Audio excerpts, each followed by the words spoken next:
Re-Zero, Volume 5, Chapter 3, Part 3, A Disease Called Despair. Worry. Worry dominated his entire body to the point that he wanted to tear and scratch at it. His feet moved forward. His heart was set on the future. The destination of his mind was ahead of him, and yet he felt like fear of those unknown figures was stalking him from behind. His ears were ringing loudly. Nausea was rocking his head. He felt like every drop of blood in his body had turned into muddy water. The anxiety that tormented him was rapidly eclipsing everything within him, making the physical organ housing his formless heart feel like it was going to burst. Why did it have to be like this? Everything seemed to be going well. Everything seemed to be going in the right direction. It was just a twist of fate. It was merely the timing that had been thrown off. He should have been able to do it. It should have been clear so that he could do it without hesitation. The stuff at the Royal Capitol was just a bad dream, the result of simply pressing the buttons in the wrong order. That was why he wanted to meet Amelia now. He knew what he had to do. He just had to save her. She was in peril. It was his time, just like it had been before. That's how it had always been. It'd be like that this time, too. Everything would turn out all right. Subaru would be redeemed in Amelia's eyes. She'd accept that she was wrong, that it would work out only if Subaru was there with her. She would allow him to be at her side once more. He was out of breath. His lungs hurt. His overused limbs creaked. His body was crying out in pain. But he couldn't just stand there. If he did that, it would catch up with him. Something irrational was chasing him from behind. Shit. Shit. He wanted to meet Amelia. He wanted her to smile at him. He wanted Rem to be nice to him. He wanted to stroke her head.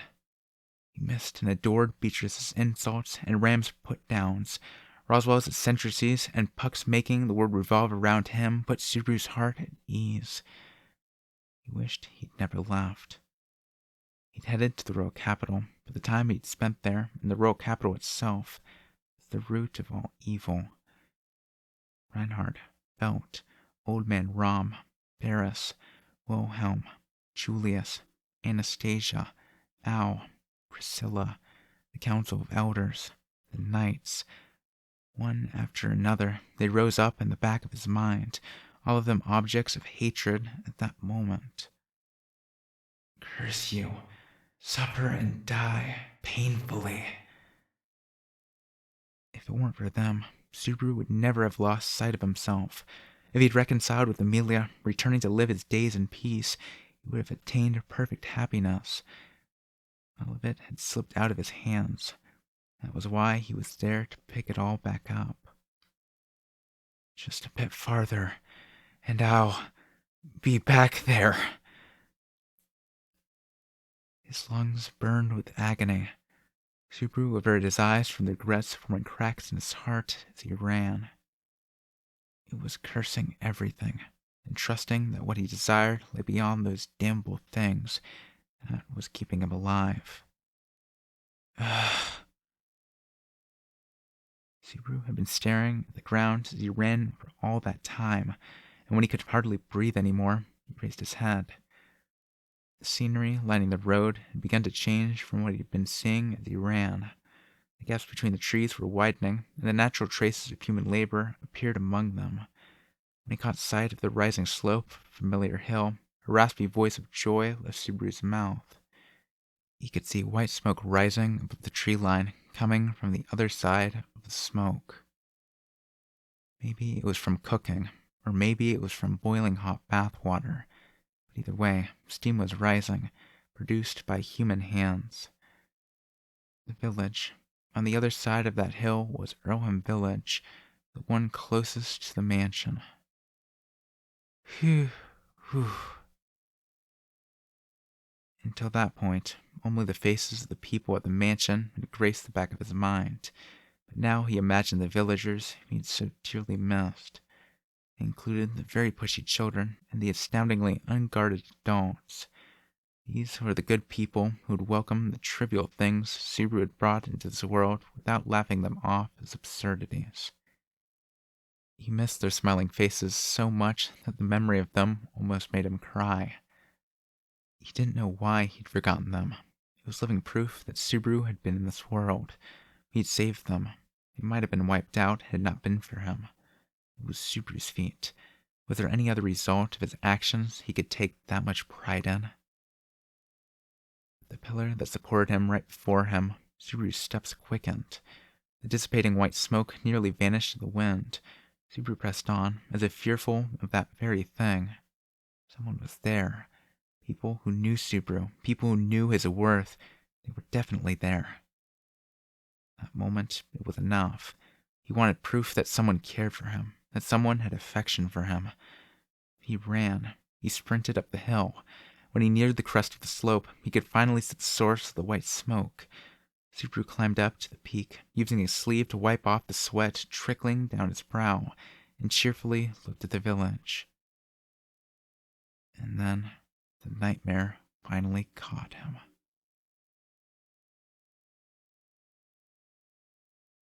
When Subaru ran to the village entrance, his gaze shifted around to find the first citizen he could. That was when he frowned, sensing something was wrong. The moment his legs stopped, the accumulated stress on his heart and lungs crashed down upon him. He gasped for breath over and over, coughing up spit, and strived to let his body recover as his eyes searched the area.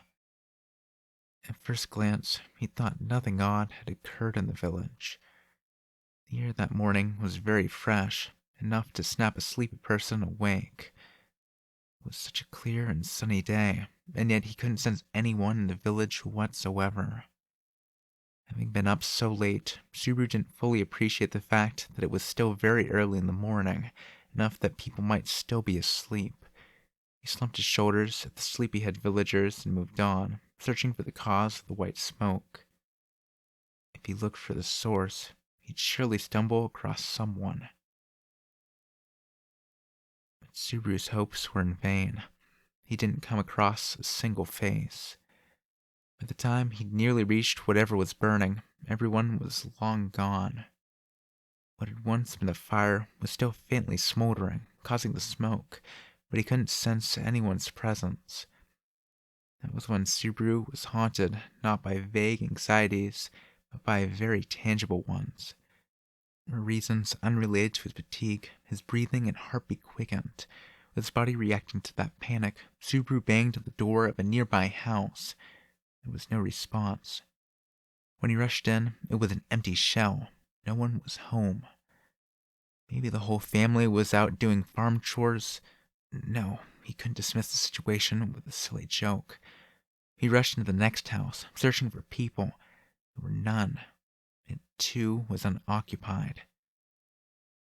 An amorphous chill came over him. Subaru, realizing that it greatly resembled what he'd felt when he'd met the figures in the forest, almost lost himself as he desperately kept searching for a human presence. He shouted enough for his voice to go hoarse, pounding on house after house, not caring that it was splitting his fingernails.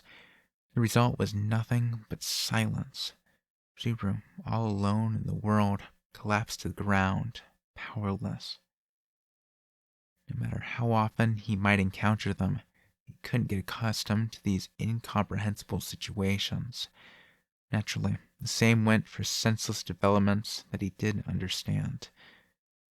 Forsaken by all, prospects grim, all avenues of escape cut off, this was always Subaru Natsuki's future. Having lost count of how many sighs he'd made, Subaru made one more as he decided that further searching was meaningless. No matter how many times he looked around the village, he wouldn't find anyone. There was no one left. Subaru rose up, brushed off his butt, and tried not to slip on the muddy ground as he stepped forward. Though there was no trace of rain having fallen, there was mud everywhere. He lost his footing and tumbled several times over when he'd been running around the place. So Subaru avoided the mud, bypassed anything that might cause him to trip, and headed to the center of the village, the direction of the white smoke. The fire that had caused the smoke was already out. The smoldering remnants were nearly extinguished. Subaru gently lowered his gaze, looking absent-mindedly at the remains. There was nothing odd to see, save for the charred corpse of the old man from which the white smoke was rising. Subaru scratched his head, averting his mind from the sight as he walked toward the village exit. If there was no one inside the settlement, there was no point staying there. He had to hurry to the mansion. He stepped around the carelessly strewn corpse of a young man, walking carefully so as not to slip on the bloody mud. He gave the bodies of the young couple, piled on each other, a wide berth, passing right beside the old woman lying face up as he entered the village square. Subaru searched for any signs of life among the numerous dead therein, seeking any salvation, anyone who might call his name. But his hope went unfulfilled, for inactivity was all that remained. Too many detours. He hadn't fulfilled his original intention, and this was the result. He'd taken too much time, and futility was his reward. Everything in that place was in vain. There was nothing there that wasn't, Subaru included. Abandoning everything as futile, he dragged his feet in a daze as he crossed the village square. As he did so, his foot abruptly caught on something, sending the half-aware boy tumbling forward. Groaning from the pain of landing on his shoulder, Subaru reflexively glared at what had snagged his foot. And so he met Petra's empty, unseeing eyes. Ah! He couldn't escape. Subaru cried and screamed until his trembling voice went hoarse, a flood of tears pouring down as he wrapped his arms around Petra's remains, cast aside on the ground. Warmth had long faded from the girl's body. Rigor mortis had set in. The body of an unconscious person ought to have been heavy, but even considering Petra's youth, her body was far too light. It was probably because of all the blood that had flowed out of the gaping wound in her chest. Petra had died with her eyes wide open in an expression of surprise. The only comfort to be found was that the absence of pain or suffering on her face meant that she died instantly when her heart was impaled. After all, there was no reason for her to die with a gaping hole in her chest and then suffer an agony on top of that. Subaru laid Petra's corpse upon the ground and covered her with his track jacket, the only funeral he could provide her. He tried to close her eyes, but with her body already stiff, he couldn't grant her even that small mercy. Praying that Petra would rest in peace, Subaru trembled as he turned his back to her. He continued to avert his eyes from the hellish scene the familiar village had become. The cause of the white smoke was Muraosa's charred body. The young men had no doubt fought with the swords they had. There were weapons and farm implements scattered about, with the blood of the slain villagers trenching the bare earth around them. Death had befallen the village. It had all been over long before Subaru arrived. Far too late. Subaru was now the only person to bear witness to the results of the tragedy befalling that place. He offered up both his hands as if pleading for someone, anyone, to take them. What happened? What had happened? What terrible, horrible thing had occurred? Who had violated the village in a merciless slaughter of its innocent denizens, trampling upon their dignity even in death? No one still breathed. Not a single person was left alive. A memory of days long forgotten arose in the form of a carefree voice. "Oh, Master Subaru, good morning to you. Here to play with the children again?" He remembered the brash, noisy, fond, and very pushy voices of the young children. "Subaru's here! Subaru came!" Subaru's all alone! One girl had pretensions of adulthood as she made a cheeky promise about the future.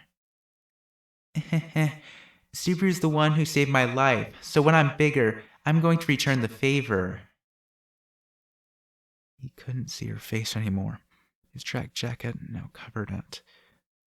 No one was left. His memories had been trampled underfoot, shredded, discarded, lost. It wasn't sinking in. Liquid was pouring from every cavity in his face. Whether it was tears, snot, or drool, he had lost the will to hold it back as it continued to sully his face. Then, as Subaru wallowed disgracefully, practically drowning in tears, he came to grasp something far too late. He finally understood the obvious. There was no reason for the senseless tragedy to have stopped at the village's edge. A chill worse than any that had come before shot through Subaru's entire body. Since Subaru had fallen into that world, he had overcome mortal crises several times over. Even then, he had never known fear and despair as he did in that moment. Despair that, somewhere beyond his reach, the people precious to him had been taken away. His teeth clattered to their very roots. His eyes, painful from too much crying, could see little, but he raised his limited field of vision to the sky. The clear blue sky ether seemed innocent in the face of the tragedy beneath it, and under that sky, a mansion awaited. That place he'd wanted so much to return to, that he'd yearned for, the place practically right before his eyes, was now too frightening to contemplate. But whatever had turned the village into hell surely hadn't overlooked the mansion. He was scared. He couldn't help but be scared. He didn't want to think of the possibility that this something had torn through the mansion. He was afraid that if he thought it, let alone spoke it aloud, that would make it real. He shook his head, casting off the fearful images, but though Subaru tried to drive them to the back of his mind, one of them obstinately held on, whispering in Subaru's ear, refusing to be forgotten. That was why Subaru clung to it, the lowest means for him to escape. If he could voice even the possibility, the chance that something had happened to her, then... Rem, where are you? It was the name of the girl who ought to have arrived before him, the girl who had cared for him, who had cuddled with him, who had affirmed him, and who had betrayed him in the end. Subaru instinctively knew what it meant to call her name. And knowing this, Subaru had chosen to do it anyway. In the name of worrying about Rem's safety, he was fooling his heart with the most sordid of means. If Rem came back, she'd never sit back after that happened to the village. Excuses. It was another excuse, spoken in a place where he stood alone, and it didn't even fool him. He was the worst. He was the lowest of the low. He didn't want to understand, but he did. If he could voice the possibility that he'd lost the girl he cared for and the possibility his own heart could break, then why not offer up a sacrifice so that he wouldn't have to? Subaru told himself such lies so that he could pretend not to see his own overly unscrupulous heart. He felt like the blue-haired girl's pleasant smile, the warmth of her nestling against him, her voice that called Subaru's name, were growing further away. That's right. Rem. Remkin. Rem. Subaru began listlessly tottering along the road to the mansion. He dragged his feet, leaving Petra's remains and the corpses of the villagers behind, covering his ears to block everything out. He still didn't know what awaited him. He thought both that he didn't want to know and that he needed to know, but he didn't have the courage to run to find out. Shubru slowly climbed the upward sloping path, clinging to the girl's name like she was the pillar supporting his heart as he walked toward the mansion.